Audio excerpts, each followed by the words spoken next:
Olá, pessoal.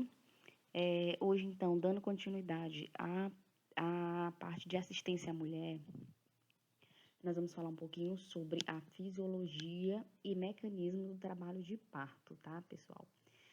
Eu vou falar de forma rápida aqui, porque, de forma teórica também, porque logo após essa aula, vocês assistirem essa aula, eu vou estar passando uns vídeos, tá? E nesses vídeos eu vou estar explicando e mostrando para vocês como é que acontece essa questão da fisiologia do trabalho de parto, tá bom?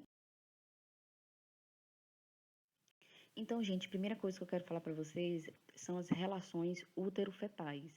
Então, de acordo com a situação fetal, ele pode estar, segundo, de acordo, né, com essas três situações aqui que eu coloquei, né, para vocês. A primeira é a longitudinal, é essa onde a gente observa aqui a cabecinha, o polo cefálico para baixo, tá? É, A segunda é a transversal ou córmica, onde a gente observa aqui a coluna do bebê aqui, ó, na bacia, né, dessa mãe, ou seja, ele está de forma transversal, tá? De forma leiga, as pessoas costumam falar, o bebê está atravessado, né? Então, quando eles falam, o bebê está atravessado, é, nos termos técnicos e obstétricos, né? Então, a gente utiliza o termo transversal ou córmica. Essa é a situação desse feto. E a situação oblíqua é essa aqui, a terceira, onde vocês podem ver, onde ele não está nem longitudinal, ou seja, não está com o polo cefálico ou a cabeça encaixada, e também não está transverso, né? Então ele está assim meio que de ombro, tá? Meio torto, né? Digamos assim. Então observe bem essa situação. São as situações, a forma como o feto pode se encontrar dentro, né, desse útero. A próxima relação útero-fetal é a apresentação. Então, esse bebê, de acordo com a apresentação, ele pode ser cefálico, que é essa aqui, ó. O que é cefálico, gente? A cabeça, ó, encaixada aqui, né? Ou seja, o polo cefálico encaixadinho, posição ideal para o nascimento desse bebê, tá?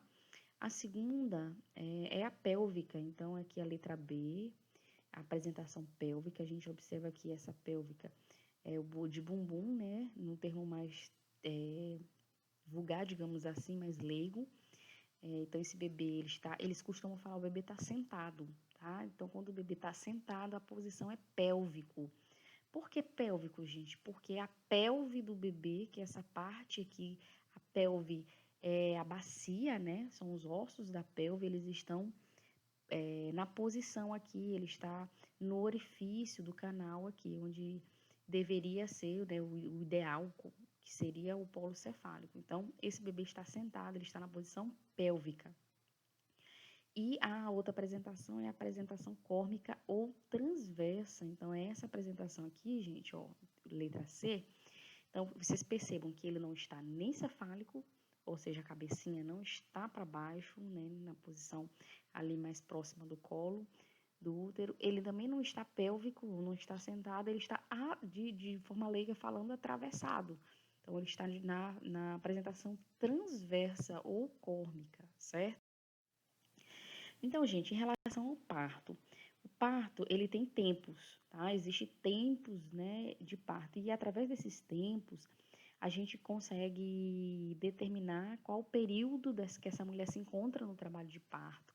Se ela de fato está em trabalho de parto, então o que é interessante a gente saber esses mecanismos, esses tempos, né, que acontecem. Então, os tempos do mecanismo de parto, eles podem ser tanto em relação à mãe, quanto em relação ao feto. Por quê, pessoal? Porque a mãe, o corpo da mãe se prepara para expulsar esse feto, então a gente tem aí ações do próprio corpo materno e o próprio bebê, ou esse feto, ele também se prepara para sair. Então, também temos situações, mecanismos em que é, ele observa, ele sabe que é a hora de nascer, né? Então, ele sabe, ele faz essa situação acontecer. Então, esse tempo, esse mecanismo de parto em relação à mãe, nós temos aqui 4, tá? Então, é essa primeira parte aqui, ó. Então, o que eu quero que vocês observem aqui, ó? Primeiro tempo é a dilatação e o apagamento.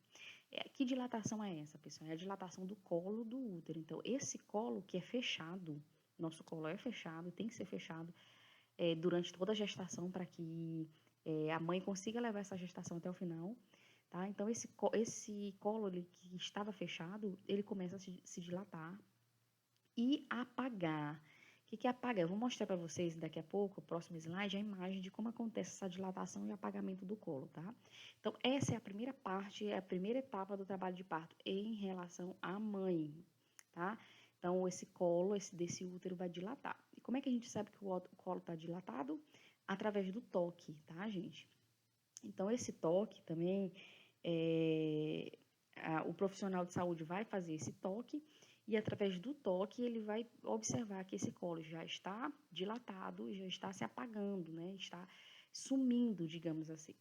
O segunda etapa, segundo mecanismo do parto, é o mecanismo expulsivo, ou seja, é o período expulsivo, é o momento em que esse bebê, esse feto, ele vai ser expulso do corpo materno, né? Então, esse período expulsivo é o segundo período. O terceiro período é a dequitação da placenta. Então, após o feto sair, a placenta e os restos ali de membranas, eles precisam sair do corpo dessa mulher também. Então, esse é o terceiro processo, né? O terceiro mecanismo de parto. E o quarto é o período de Greenberg. Vou explicar para vocês, gente, o que é o período de Greenberg e também vou explicar mais detalhadamente cada uma desses tempos, tá? Isso é em relação à mãe. Então, vocês percebam que todas essas ações são do organismo materno. Então, o colo, quando dilata, é o útero da mãe, não é o bebê, né? Então, o útero que está dilatando. Quando esse bebê é expulso, também é o útero que contrai para poder expulsar essa criança. E a dequitação da placenta também é o útero que contrai para que essa placenta saia.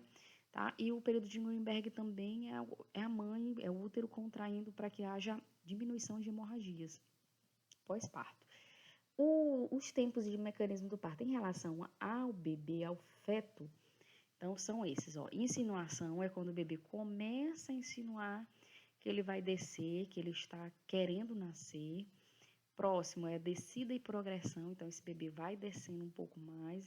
A gente observa também na prática, nos últimos dias, né, quando de gestacional, a barriga da mãe mais baixa.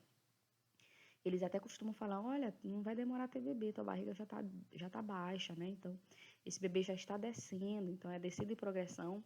Depois é a rotação interna da cabeça. Isso vocês vão observar no vídeo que eu vou mostrar para vocês, tá? Como é que acontece essa rotação interna da cabeça desse bebê. Depois é o desprendimento do polo cefálico, ou seja, essa cabeça ou esse polo cefálico do bebê é a primeira parte que sai, né, durante o parto. Isso quando o bebê está na posição cefálica, tá, gente? Depois que essa cabeça sai, o bebê, ele faz uma rotação externa da cabeça. Então, para que ele vai fazer essa rotação externa? Para que o ombro, que é a última parte, que é o desprendimento do ovoide córnico, para esse ombro, que é a parte mais larga do corpo do bebê, ele saia de forma mais fácil. Então, no vídeo, gente, vocês vão entender melhor como é que acontece esses tempos, tá? Então, aqui, ó, eu tenho uma imagem que mostra para vocês aqui a descida e progressão do bebê, do feto, né? Então, vocês observem aí a letra A insinuação, a letra B, descida. Depois, a gente observa aqui, ó, a rotação interna da cabeça, a letra C. Deixa eu marcar aqui para vocês, ó, a letra C. Porque, ó, a rotação interna. Depois, o desprendimento, a letra D, desprendimento do polo cefálico, é quando a cabecinha sai, né?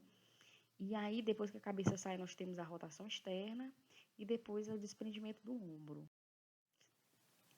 Então, lá em relação ao mecanismo de parto relacionado à mãe. Então, o primeiro período, lembra que eu falei para vocês que é a dilatação e o apagamento do colo? Então, olha aqui essa imagem, gente. Observem bem essa imagem que está aqui ao lado. Então, na primeira figura, que é essa daqui, ó, que eu vou sinalizar aqui para vocês, ó. Então, vocês observem que o colo aqui, ó, Esse aqui é o colo, viu, gente? Ó, então, ainda tá fechadinho, né? Tá começando a dilatar. E aí, vocês observem no decorrer dessa imagem aqui, ó, que o que acontece? Esse colo, ele vai sendo apagado, ó. Isso aqui, ó, essa parte aqui vai sumindo do colo, ó. Vai dilatando, né? E essa parte vai sumindo, vai dilatando, ó, até que chega nessa imagem aqui, ó, onde nós temos uma dilatação completa. Qual é a dilatação completa, gente? 10 centímetros, né? Então, é quando o bebê já tá na fase mesmo de nascer, de sair, que é a fase ativa, né, do parto ali, da expulsão. Então, o primeiro período, que é o período de dilatação e apagamento, ele inicia-se com as contrações uterinas dolorosas. Então, o útero começa a contrair. Para que essa contração acontece? Para modificar ativamente a cervice. Então, o que é a cervice, gente? É o colo do útero.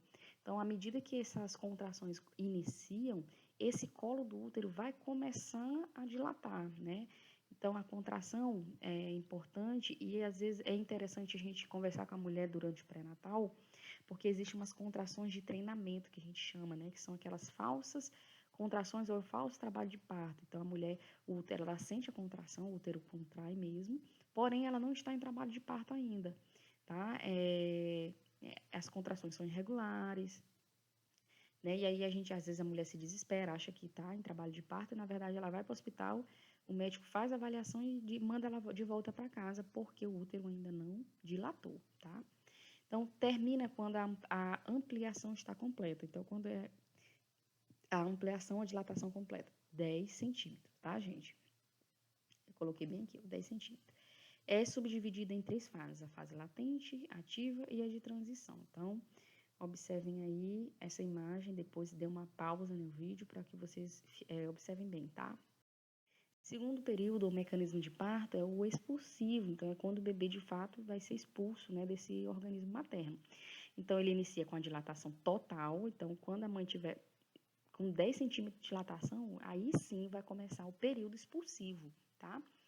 E termina com a expulsão total desse feto. Então, as forças do trabalho de parto movem o feto através do canal de parto e provocam o seu nascimento. Então, aqui, tanto o útero contrai, nesse momento aqui da expulsão, tanto o útero contrai para expulsar esse feto, quanto a mãe também faz força, né? Então, a equipe fala, né, no momento da contração, que é quando o útero está contraindo, a equipe fala, olha, na próxima contração você empurra, né? E aí, quando a mulher sente essa contração, ela empurra para ajudar na expulsão desse feto. O terceiro período é o período de dectação ou segundamento, tá? Que é o período em que a placenta sai. A gente fala até que é o segundo parto, né? Depois que o feto sai, a placenta precisa sair. Então, ocorre a separação e expulsão da placenta, que a gente chama esse período de dequitação, tá, gente? Compreende o desprendimento, a descida e a expulsão da placenta e das membranas. Então, a placenta é aquele órgão que vai nutrir esse bebê durante toda a gestação, vai proteger também, tem essa função de proteção e nutrição. Aqui na imagem eu coloquei uma imagem de uma placenta para vocês, né? Então, essa placenta, gente, ela é aderida à parede do útero, então tem uma parte que está aderida à parede do útero e tem a parte que está em contato com o feto, que tem esse cordão umbilical. Então, essa imagem aqui que vocês estão observando é a imagem que fica em contato com o feto, porque bem aqui vocês podem observar o cordão umbilical, ó, tá? Então, o que acontece? Essa placenta ela está aderida à parede do útero.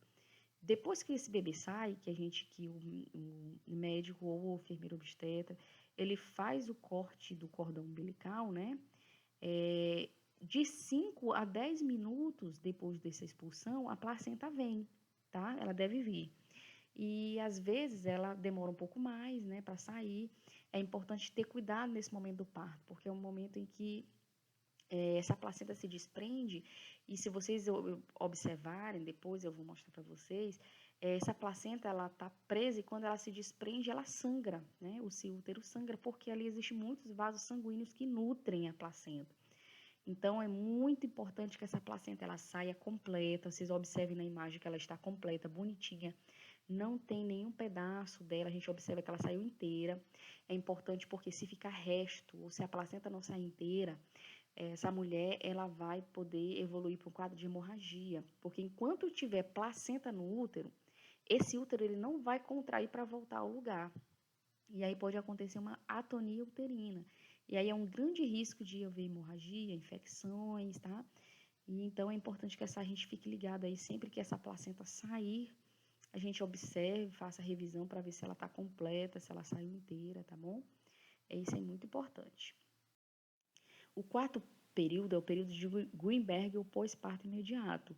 Então, ele inicia-se com a dequitação, que é a saída da placenta, e estende aproximadamente de 1 a 4 horas após o parto. Gente, esse é o período mais delicado do parto, tá?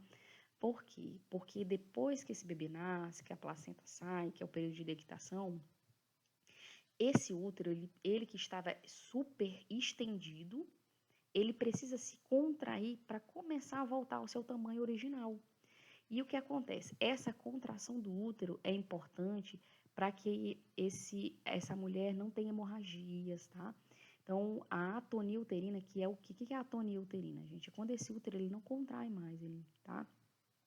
Ela é perigosíssima, tá? No pós-parto, ela é uma das maiores causas de hemorragias, né? De histerectomias também, que é retirada desse útero depois do parto, por conta disso. Então, ó, desse período de 1 hora a 4 horas após o parto, a equipe de enfermagem tem que estar observando o sangramento dessa mulher, tem que estar observando sinais vitais, tá? Observar a pressão arterial, por quê? Para a gente detectar sinais de choque, por exemplo, se ela estiver sangrando muito. E tem uma coisa que a gente chama aqui de globo de segurança de Pinar, tá? O que é isso, gente? É o seguinte, quando esse útero ele está contraído, ele está estendido, né?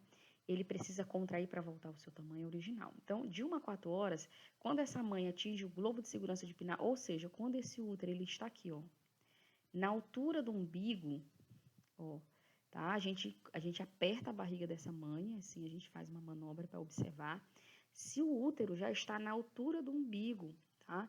Isso a gente chama de globo de segurança de Pinar. Por que isso é importante, gente? Isso quer dizer que o útero está contraindo, isso é ótimo, ou seja, ele está retornando ao seu tamanho original. Então, a chance de hemorragia diminui, tá? Diminui muito.